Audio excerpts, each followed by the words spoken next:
Moi! Tervetuloa seuraamaan mun päivää Railersillä. Olen Pauliina Pessi, yksi Railersin arkkitehdeistä ja työskentelen Tampereen toimipisteellä.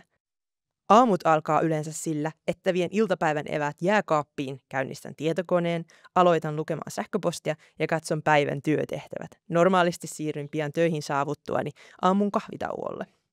Tänään meillä on arkkitehtien viikkopalaveri, joten kahvittelu tapahtuu palaverin yhteydessä. Palaverissa käydään läpi aktiivisten projektien tilanne ja katsotaan, että kaikkien työmäärä on sopivalla tasolla.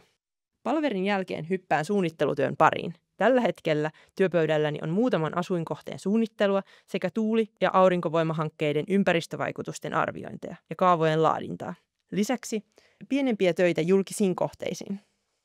Sitten onkin lounasaika ja aika siirtyä alakerran ravintolaan. Arkkitehtiprojekteihin kuuluu yleensä myös pääsuunnittelu, joka pitää sisällään koko suunnitteluryhmän ohjaamista ja projektin hallintaa. Pääsin Railersillä suorittamaan tänä keväänä pääsuunnittelijakoulutuksen ja odotan innolla, miten pääsen hyödyntämään karttuneita uusia taitoja tulevissa projekteissa. Toimistolla on tapana juoda aina aamu 9 ja iltapäivällä 2 porukalla kahvit.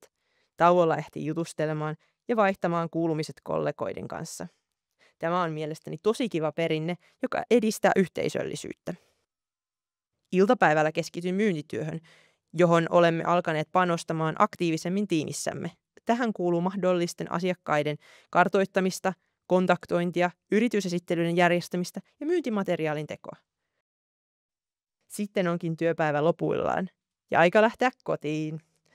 Niin kuin tämäkin päivä, mun työpäivät ovat yleensä aika monipuolisia ja pääsee kehittämään itseä jatkuvasti uusissa asioissa.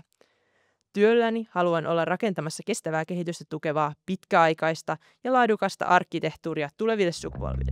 Kiitos kun katsoit.